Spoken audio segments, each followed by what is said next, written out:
এই শটটা দেখুন, ডাউনটা উইকেটে গিয়ে যে শটটা খেলেছেন নবী, সেই শটটা গিয়ে সরাসরি পরের ছাদে আরেকটু হলেই উপস্থিত গণমাধ্যম কর্মীদের মাথায় লাগার জোয়ার। মোহাম্মদ নবী এমন শট খেলেছেন, শুধু একটা নয়, এমন বারবারই শট খেলেছেন, আর সেগুলো গিয়ে পড়ছিল পরের বিল্ডিংয়ের গ্যালারিতে।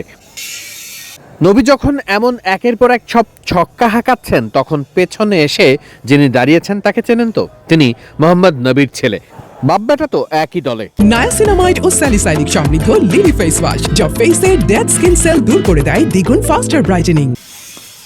একটা করে বল খেলছিলেন আর পেছনে ঘুরে ছেলের সঙ্গে কথা বলছিলেন মোহাম্মদ নবী। এমন বেশ কিছু সময় যাওয়ার পর নবীর ছেলে সেখানে স্থান ত্যাগ করেন। এরপরে আবারও নবী তাকে ডেকে পাঠান, তারপরেই সেদিকে ঘুরেন। নবীর সঙ্গে আরও কিছুটা সময় কথা বলেন তার ছেলে, তারপরেই তার ছেলে চলে যান সেখান থেকে। একটু আগেই তার ছেলেও পাশের নেটেই ব্যাটিং করছিলেন।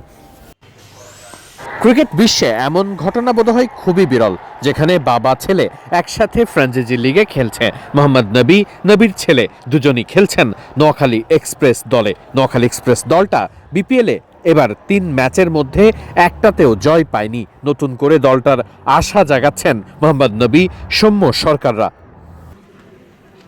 নবী খুবই পরিপাটি, খুবই গোছানো। অন্তত তার অনুশীলনে নামার প্রক্রিয়া সবকিছু দেখলেই মনে হয় যেন একেবারেই প্রফেশনাল, খুবই গোছানো। খুব স্বাভাবিকভাবেই একজন বড় ক্রিকেটারের তো অনেক গুণ থাকে, নবীর মধ্যে সেসব আছে ভালোভাবেই। এমনকি সৌম্য সরকার যখন ব্যাটিং করছিলেন, সেটিও উইকেটের আরেক প্রান্তে দাঁড়িয়ে দেখছিলেন মোহাম্মদ নবী।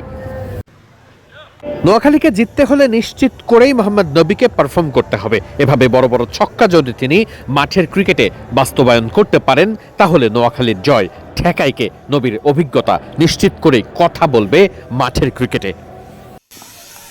প্রথম দিনে অনুশীলনে একটুখানি বাড়তি জোর তো দিতেই হয়, তাই বাকিদের সাথে যেন একটুখানি আলাদা নবীর অনুশীলন। পাশের একটা উইকেট একাই ব্যবহার করেছেন লম্বা সময় ধরে।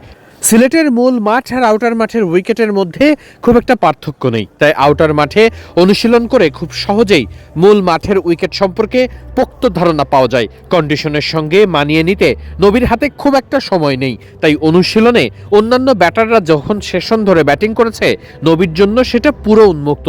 পুরো লম্বা সময় ধরেই এভাবে ব্যাটের উইলোবাজি করেছেন এবং সেখানে নিজের কন্ডিশন সম্পর্কে ধারণাটা ধাতস্থ করে নিয়েছেন। ছেলের সঙ্গে একসাথে ড্রেসিং রুম শেয়ার করবেন, একসাথে একাদশে নামা হবে কিনা সেটা সময় বলে দেবে। তবে মোহাম্মদ নবীর কাঁধে বড় দায়িত্ব, নোয়াখালীকে জয়ের ট্র্যাকে ফিরিয়ে আনতে হবে। এখনো পর্যন্ত টুর্নামেন্টে জয় না পাওয়া দলটা নিশ্চয়ই মুখে আছে নোয়াখালী এক্সপ্রেসের সবথেকে বড় বিদেশি তারকা মোহাম্মদ নবীর দিকে।